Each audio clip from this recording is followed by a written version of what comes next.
Item ಯಾವುದೇ ಇರಲಿ try ಮಾಡಿ ಆಚಿ ಚಿಕನ್ ಮಸಾಲಾ.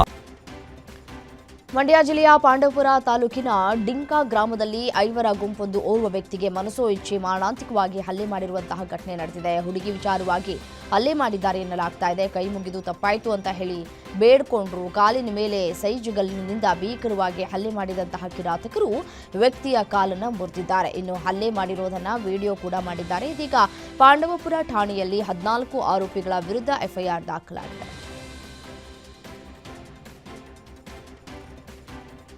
ಹಾಸನದಲ್ಲಿ ಅವೈಜ್ಞಾನಿಕ ಸ್ಪೀಡ್ ಬ್ರೇಕರ್ಗೆ ವಿದ್ಯಾರ್ಥಿನಿ ಬಲಿಯಾಗಿದ್ದು ಮತ್ತೊಬ್ಬಳು ಗಂಭೀರವಾಗಿ ಗಾಯಗೊಂಡಿದ್ದಾಳೆ. ದಾರಿಯಲ್ಲಿದ್ದಂತಹ ಹಂಸ್ ಕಾಣದ ಪರಿಣಾಮ ದ್ವಿಚಕ್ರ ವಾಹನ ರಸ್ತೆಗೆ ಉರುಳಿ ಪ್ರಿಯಾ ಸ್ಥಳದಲ್ಲೇ ಸಾವನ್ನಪ್ಪಿದ್ದಾರೆ. ಸ್ವಾತಿ ಸ್ಥಿತಿ ಗಂಭೀರವಾಗಿದೆ. ಗಾಯಾಳು ಸ್ವಾತಿಯನ್ನ ಹೆಚ್ಚಿನ ಚಿಕಿತ್ಸೆಗಾಗಿ ಬೆಂಗಳೂರಿನ ಖಾಸಗಿ ಆಸ್ಪತ್ರೆಗೆ ರವಾನೆ ಮಾಡಲಾಗಿದೆ.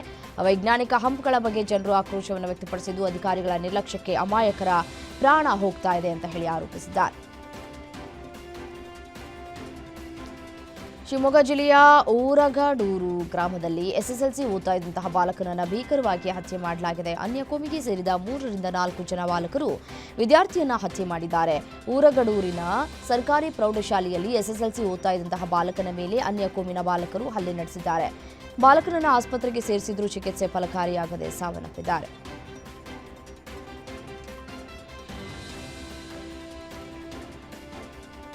ಎಸಿಬಿ ಅಧಿಕಾರಿಗಳು ಅಂತ ಹೇಳಿ ಸುಳ್ಳು ಹೇಳಿ ಸುಲಿಗೆ ಮಾಡ್ತಾ ಇದ್ದಂತಹ ಗ್ಯಾಂಗ್ ಅನ್ನ ದೇವನಹಳ್ಳಿ ಪೊಲೀಸರು ಬಂಧಿಸಿದ್ದಾರೆ. ಕೃಷ್ಣಕುಮಾರ್ ರೆಡ್ಡಿ, ಅಹಮದ್ ಶರೀಫ್, ವೇಣುಗೋಪಾಲ್, ಸಂಪಂಗಿ ರಾಮ, ನಾರಾಯಣಸ್ವಾಮಿ ಸೇರಿ ಒಟ್ಟು 9 ಜನರ ಅರೆಸ್ಟ್ ಮಾಡಲಾಗಿದೆ. ಶಂಕರಪ್ಪ ಎಂಬುವವರ ಬಳಿ 24 ಲಕ್ಷ ವಂಚನೆ ಮಾಡಿದ್ರು. ಸಿಸಿಟಿವಿ ಆಧರಿಸಿ ಆರೋಪಿಗಳನ್ನು ಬಂಧಿಸುವಲ್ಲಿ ಪೊಲೀಸರು ಸಕ್ಸಸ್ ಆಗಿದ್ದಾರೆ.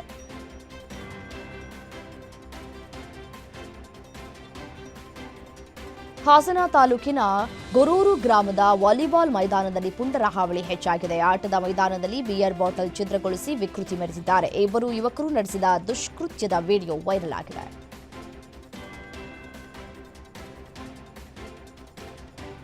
5 ಸ್ಟಾರ್ ಜೈಲು ಅಂತ ಹೇಳಿ ಕುಖ್ಯಾತವಾಗಿದ್ದ ಪರಪ್ಪನ ಅಗ್ರಹಾರ ಕೇಂದ್ರ ಕಾರಾಗೃಹದಲ್ಲಿ ಈಗ ಶಿಸ್ತಿನ ಪರ್ವ ಆರಂಭವಾಗಿದೆ. ಖಡಕ್ ಅಧಿಕಾರಿಗಳ ನೇಮಕದ ನಂತರ ಜೈಲಿನ ಒಳಗೆ ನಡೀತಾ ಇದ್ದಂತಹ ಅಕ್ರಮಗಳಿಗೆ ಕಡಿವಾಣ ಹಾಕಲಾಗಿದ್ದು ಕೈದಿಗಳ ಐಷಾರಾಮಿ ಜೀವನಕ್ಕೆ ಅಂತ್ಯ ಹಾಡುವುದಕ್ಕೆ ದಾಳಿಗಳನ್ನು ನಡೆಸಲಾಗ್ತಾ ಇದೆ. ಪರಪ್ಪನ ಅಗ್ರಹಾರ ಕೇಂದ್ರ ಕಾರಾಗೃಹದ ಮೇಲೆ ಸಿಸಿಬಿ ಪೊಲೀಸರು ದಾಳಿ ನಡೆಸಿ ತಂಬಾಕು ಉತ್ಪನ್ನಗಳು, ಬೆಳ್ಳಿಯ ಬಳೆ, ಚೈನ್, ಮೊಬೈಲ್ ಚಾರ್ಜರ್ ಹಾಗೂ ಮೊಬೈಲ್ ಬ್ಯಾಟರಿ, 9,340 ರೂಪಾಯಿ ನಗದನ್ನು ಜಪ್ತಿ ಮಾಡಲಾಗಿದೆ.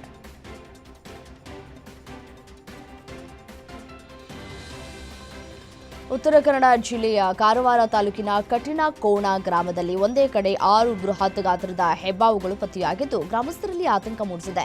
ವಿಜಯ ತಳೇಕರ ಎಂಬುವವರ ಮನೆಯ ಆವರಣದಲ್ಲಿದ್ದಂತಹ ದಾಸ್ತಾನು ಮಾಡಿಟ್ಟಿದ್ದಂತಹ ವಸ್ತುಗಳ ನಡುವೆ ಅವಿತುಕೊಂಡ ಸ್ಥಿತಿಯಲ್ಲಿ ಹೆಬ್ಬಾವುಗಳು ಇದ್ವು. ತಕ್ಷಣ ಅರಣ್ಯ ಇಲಾಖೆಗೆ ಮಾಹಿತಿ ನೀಡಲಾಗಿದ್ದು ಗಸ್ತು ವನಪಾಲಕ ಗೋಪಾಲ ನಾಯಕ ಸ್ಥಳಕ್ಕೆ ಭೇಟಿ ನೀಡಿ ಸುರಕ್ಷಿತವಾಗಿ ಹೆಬ್ಬಾವುಗಳನ್ನು ಹಿಡಿದಿದ್ದಾರೆ.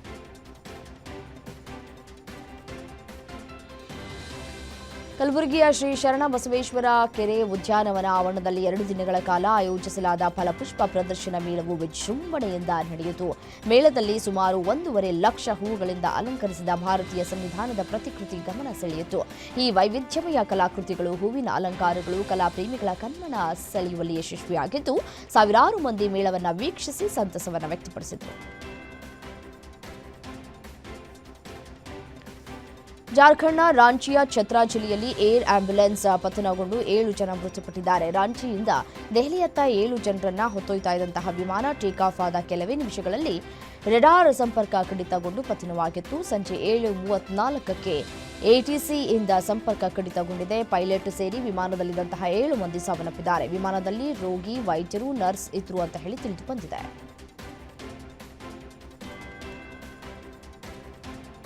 ಮೋದಿಜಿ, ನೀವು ನಾಚಿಕೆಗೇಡಿನ ಬಗ್ಗೆ ಮಾತನಾಡ್ತೀರಾ? ನಾಚಿಕೆಗೇಡಿನ ವಿಷಯ ಏನೆಂದು ನಾನು ನಿಮಗೆ ಹೇಳ್ತೇನೆ ಅಂತ ಕಾಂಗ್ರೆಸ್ನ ನಾಯಕ ರಾಹುಲ್ ಗಾಂಧಿ ತಿರುಗೇಟನ್ನು ಕೊಟ್ಟಿದ್ದಾರೆ. ಮೋದಿ ಮಹಿಳೆಯರನ್ನ ಸಂಸತ್ತಿನಲ್ಲಿ ಮುಂದಿಟ್ಟುಕೊಂಡು ಕಾಂಗ್ರೆಸ್ ಹೋರಾಡಿದ್ದು ನಾಚಿಕೆಗೇಡು ಅಂತಿದ್ರು. ಇದಕ್ಕೆ ತಿರುಗೇಟು ನೀಡಿದ ರಾಘ, ನಿಮ್ಮ ಹೆಸರು, ನಿಮ್ಮ ಮಂತ್ರಿ ಮತ್ತು ನಿಮ್ಮ ಸ್ನೇಹಿತನ ಹೆಸರು ಎಫ್ಸ್ಟೀನ್ ಫೈಲ್ಗಳಲ್ಲಿ ಒಟ್ಟಿಗೆ ಕಾಣಿಸಿಕೊಂಡಿದೆ. ಇದು ನಾಚಿಕೆಗೇಡಿನ ಸಂಗತಿ ಎಂದಿದ್ದಾರೆ.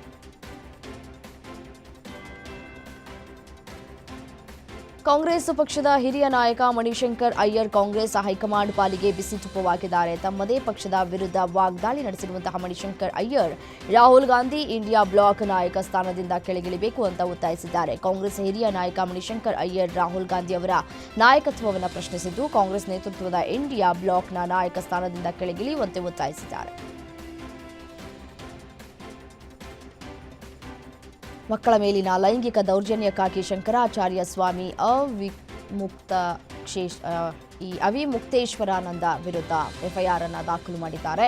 ಪೊಲೀಸರು ತನಿಖೆಯನ್ನು ತೀವ್ರಗೊಳಿಸಿದ್ದಾರೆ. ವಾರಣಾಸಿಯಲ್ಲಿ ಈಗಾಗಲೇ ಪೊಲೀಸರು ವಿಚಾರಣೆಯನ್ನು ನಡೆಸಿದ್ದು ಸಾಕ್ಷ್ಯಗಳನ್ನು ಕಲೆ ಹಾಕ್ತಾ ಇದ್ದಾರೆ. ಇದರ ಮಧ್ಯೆ ತಮ್ಮ ಆಶ್ರಮದಲ್ಲಿ ಶಂಕರಾಚಾರ್ಯರು ವಕೀಲರೊಂದಿಗೆ ಸಭೆಯನ್ನು ನಡೆಸಿದ್ದು ಹೈಕೋರ್ಟ್ ಮೊರೆ ಹೋಗೋದಕ್ಕೆ ಸಿದ್ಧತೆಯನ್ನು ನಡೆಸಿದ್ದಾರೆ. ಇನ್ನು ಆರೋಪದ ಬಗ್ಗೆ ಪ್ರತಿಕ್ರಿಯೆ ನೀಡಿರುವಂತಹ ಶ್ರೀಗಳು, ನಾನು ಓಡ್ ಹೋಗ್ತಾ ಇಲ್ಲ, ಪೊಲೀಸರ ತನಿಖೆಯನ್ನು ಎದುರಿಸ್ತೇನೆ ಎಂದಿದ್ದಾರೆ. ದೆಹಲಿಯ ಭಾರತ್ ಮಂಟಪದಲ್ಲಿ ನಡೆದಿದ್ದಂತಹ ಇಂಡಿಯಾ ಎಐ ಸಮ್ಮಿಟ್ನಲ್ಲಿ ಕಾಂಗ್ರೆಸ್ ಹೈಡ್ರಾಮವೇ ಸೃಷ್ಟಿ ಮಾಡಿತ್ತು. ಇದಕ್ಕೆ ದೇಶದಾದ್ಯಂತ ಆಕ್ಷೇಪ ವ್ಯಕ್ತವಾಗಿದ್ದು, ಅದರೀಗ ಕಾಂಗ್ರೆಸ್ ಹೈಡ್ರಾಮಕ್ಕೆ ಕಾಂಗ್ರೆಸ್ನವರೇ ಬೇಸರವನ್ನು ವ್ಯಕ್ತಪಡಿಸಿದ್ದಾರೆ. ಅಂತಾರಾಷ್ಟ್ರೀಯ ಕಾರ್ಯಕ್ರಮಗಳಲ್ಲಿ ಶಿಸ್ತು ಮತ್ತು ಸಭ್ಯತೆ ಅತ್ಯಂತ ಮುಖ್ಯ. ಯುವ ಕಾಂಗ್ರೆಸ್ ಕಾರ್ಯಕರ್ತರು ಶರ್ಟ್ ಬಿಚ್ಚಿ ಪ್ರತಿಭಟನೆ ಮಾಡಿರೋದು ಸರಿಯಲ್ಲ. ಘನತೆ, ಶಿಸ್ತು ಮತ್ತು ಜವಾಬ್ದಾರಿ ಇರಬೇಕು ಅಂತ ಕೇಂದ್ರ ಮಾಜಿ ಸಚಿವೆ ಮಾರ್ಗರೇಟ್ ಆಳ್ವಾ ಅಸಮಾಧಾನವನ್ನು ವ್ಯಕ್ತಪಡಿಸಿದ್ದಾರೆ. 17 ಬಾರಿ ತಪ್ಪಿಸಿಕೊಂಡ ಸೈಫುಲ್ಲಾ ಸೇರಿದಂತೆ ಕಳೆದ 1 ತಿಂಗಳಲ್ಲಿ ಜಮ್ಮು ಮತ್ತು ಕಾಶ್ಮೀರದಲ್ಲಿ 7 ಭಯೋತ್ಪಾದಕರನ್ನು ಎನ್ಕೌಂಟರ್ ಮಾಡಲಾಗಿದೆ. ಭಯೋತ್ಪಾದನೆಯ ವಿರುದ್ಧದ ಹೋರಾಟದಲ್ಲಿ ಭಾರತಕ್ಕೆ ಗೆಲುವು ದೊರೆತಿದೆ. ಭದ್ರತಾ ಪಡೆಗಳು ಜಮ್ಮು ಮತ್ತು ಕಾಶ್ಮೀರದ ಕಿಶ್ತ್ವಾರ್ನ ಛತ್ರು ಅರಣ್ಯ ಪ್ರದೇಶದಲ್ಲಿ ಸಕ್ರಿಯರಾಗಿದ್ದ ಜೈಷ್ ಎ ಮೊಹಮ್ಮದ್ನ ಉನ್ನತ ಕಮಾಂಡರ್ ಸೈಫುಲ್ಲಾ ಸೇರಿದಂತೆ 7 ಉಗ್ರರನ್ನು 1 ವರ್ಷದ ಕಾರ್ಯಾಚರಣೆಯಲ್ಲಿ ಹೊಡೆದುರುಳಿಸಲಾಗಿದೆ.